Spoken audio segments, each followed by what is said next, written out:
Hey, this is Deepak here from digitaldeepak.com, and in this video I want to give you a quick overview of Google Analytics. Learning to use Google Analytics is your first step in understanding analytics, and obviously analytics is one of the most important parts of digital marketing. Analytics is also one of the biggest advantages of digital marketing because you do not get analytics when you are doing traditional marketing. For example, if you are running a TV ad, you have no idea how many people who have actually looked at your ad. If you are running an ad in a newspaper, you have no idea of how many people who have actually read your ad. But online, you will be able to track different things like time spent on the site, how many people clicked on your ad, how many people engaged with it, and all these things. So analytics is really beautiful, and that's what makes digital marketing very efficient by tracking the results. So in the previous lesson, I showed you how to install Google Analytics on your website. I hope you have installed it and I hope you have started getting your first few visitors to your website. So here I am inside one of my analytics accounts, and this is an account just for an experimental blog that I set up, and it has not received much traffic, but this should be more than enough to explain what analytics is all about and what are the most important features inside analytics. So I will show you some of the features that I use frequently inside Google Analytics. So as soon as you log in into Google Analytics, what you see is audience and overview. So here you will see something called sessions. So for example, if you look at this particular date, you can see that Monday, December 7th, one of my websites which we are reviewing here has got 109 sessions. So what is a session? 109 sessions does not mean it is 109 visitors. Visitors or users is a little bit less. So you can see in the past 30 days, which is November 19th through December 19th, you can see there has been 1,182 sessions, but only 1,168 visitors, right? That's because sessions is calculated as one visitor, unique visitor from a unique IP address and computer in a 30-minute period. So if I visit a website and I visit the website again after 30 minutes, it is counted as two sessions. But users are calculated once in every 24 hours, which means that if I visit a website and visit it even after 1 hour, I am still counted as one user. So this is the major difference between sessions and page views, which you should understand as soon as you start learning Google Analytics.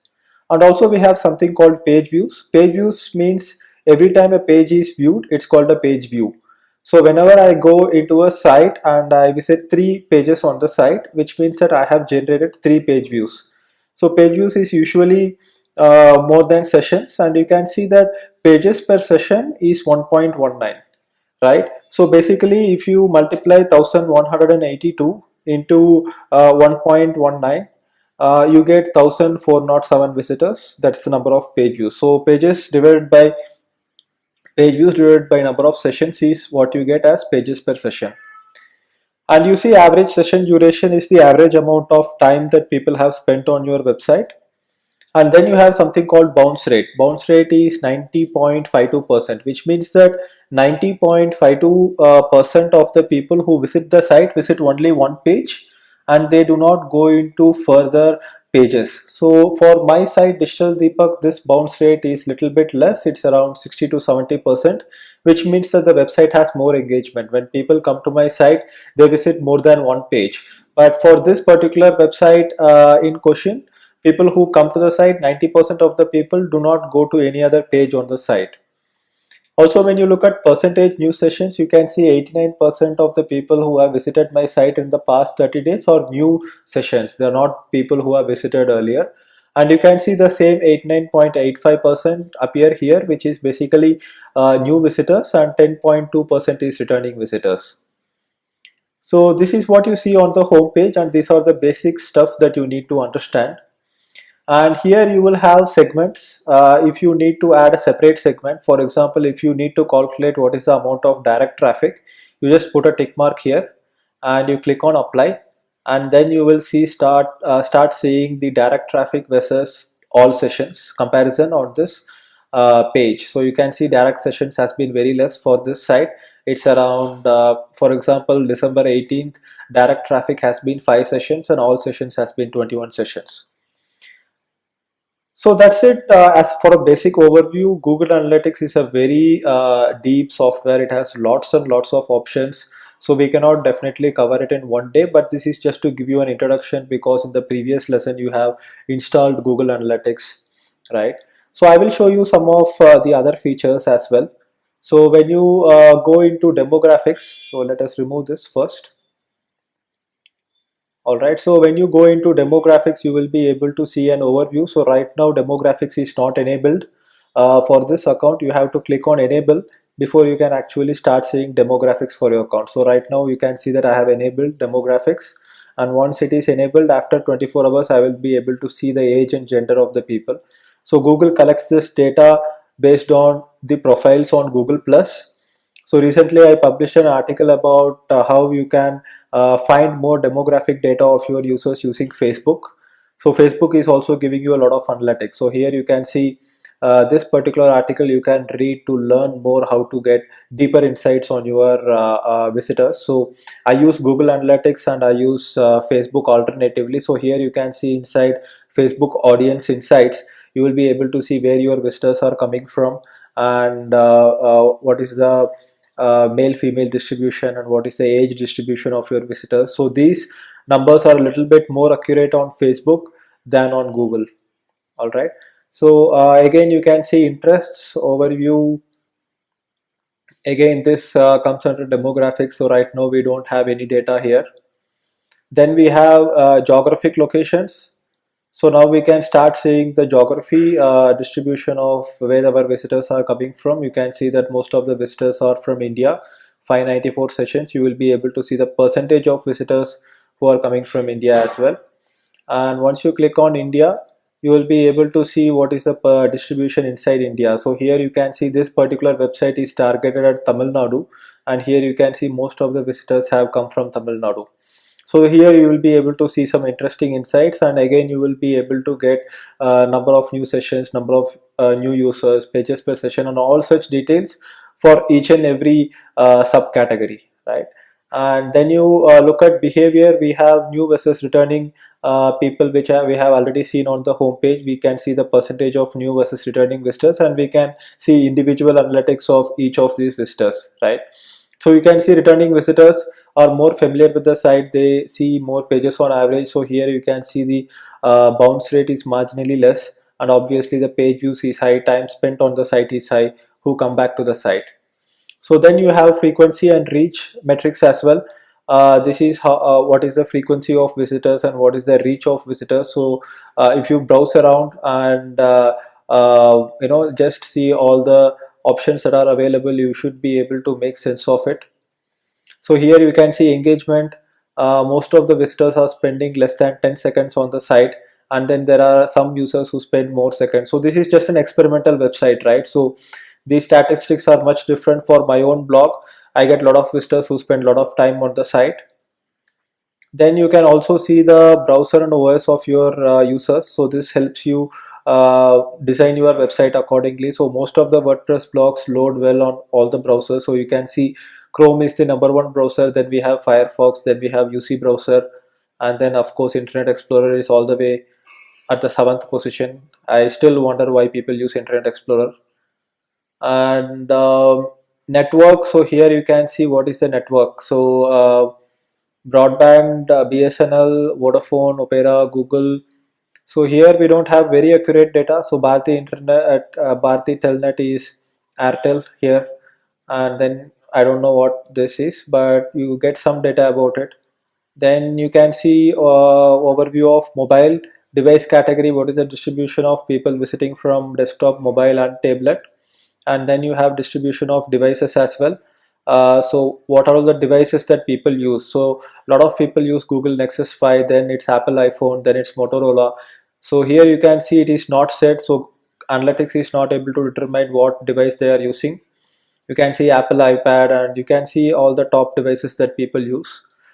This will be interesting once you start getting a lot of visitors. You will be able to see what devices your users are using. So this is all we have in the audience tab. I will quickly show you inside real time. So real time shows you how many visitors are on your website real time. So this website is salem.in. and if I go to salem.in, you will be able to see that the count will go up here. So you just saw that, right? So I went to salem.in homepage, and you can see I am the only visitor on the site right now.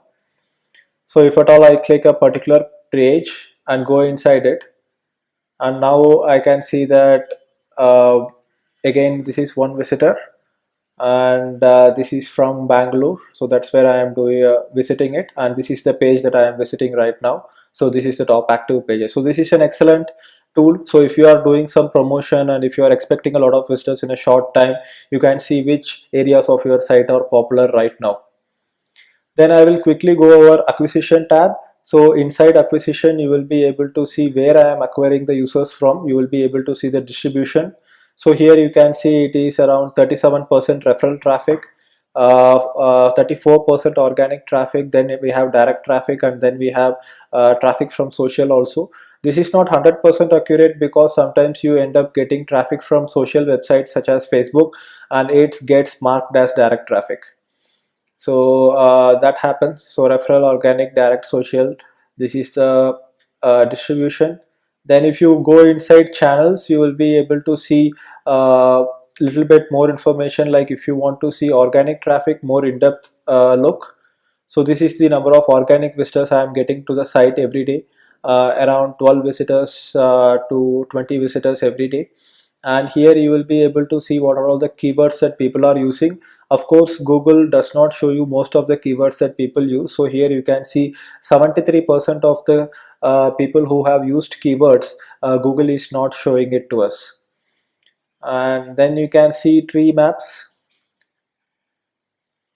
So for this, you need to link your AdWords and analytics account. So this is something we will go into deeper when we understand analytics in a deeper way.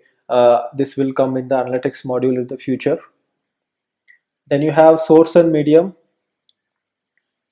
So here you can see Google Organic is the source, and if you look at referral traffic, you will be able to see where the referral traffic is coming from.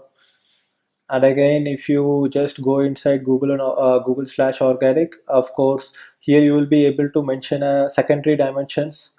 For example, you can have multiple dimensions and analyze accordingly. So just play around this tool, and you will be able to make better sense of it eventually.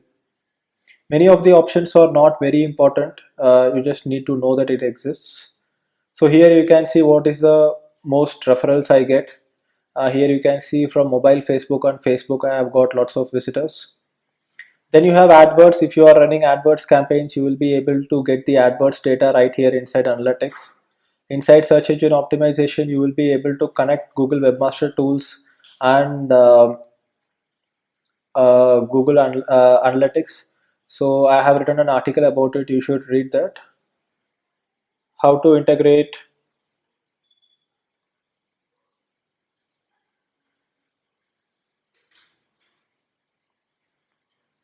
So this is what you have to do to integrate Google Webmasters and Google Analytics. So read this article to learn how to integrate both of them.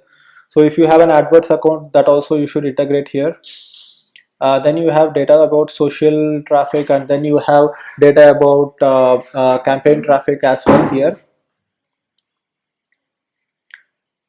So then I will show you something about the behavior. So behavior is where you will be able to see what are all the pages that people visit. So once you go inside behavior, you will be able to see what are all the top 10 pages that people visit in the past 30 days. And once you click on a specific URL, you will be able to get more data for that particular page. So that is the beauty of Google Analytics. It collects all the data, and whatever data that you need for a specific page, then you will be able to get.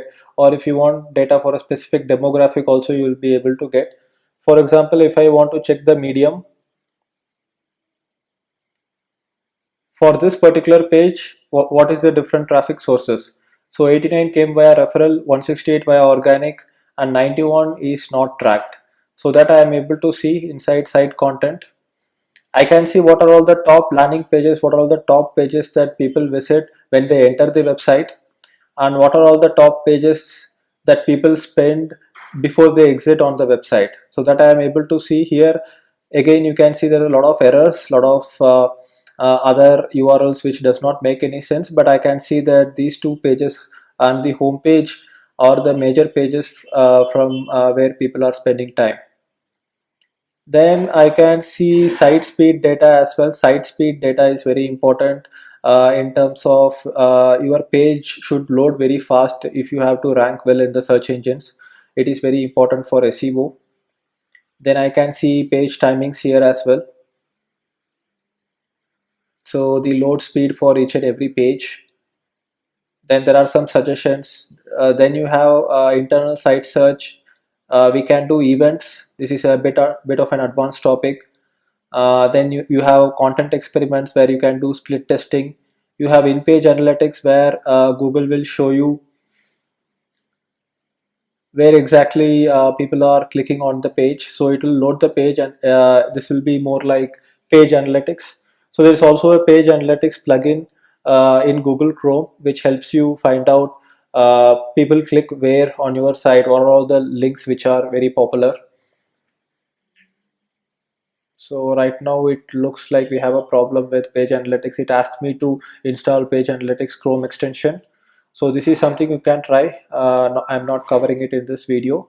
And then we have conversion tracking also, goals, e-commerce, multi-channel funnels and attribution. Again, this is very advanced topics which I will cover separately in the analytics module. So this video is all about just giving you an overview of analytics so that you can start using Google Analytics to understand how visitors behave on your site better and get comfortable with analytics. So there are lots of analytics tools. We have Kissmetrics, we have Crazy Egg, we have Hotjar Analytics, and all these things will be covered in the analytics module in the future. And as you know, we are just in the beginning stage of learning digital marketing. You have installed your website, you have your site ready, you have Google Webmaster Tools account, and you have analytics account. Now this is the next step where you are learning analytics, right? And there is nothing stopping you from going and learning it yourself. Like for example, if you want to learn how to set up conversions inside Google Analytics, all you need to do is just search on Google, or you can wait for my future lessons. So if you have any questions, ask it in the forum, or you can mail it to me. So thank you for watching this lesson, and I will see you in the next lesson. Bye bye.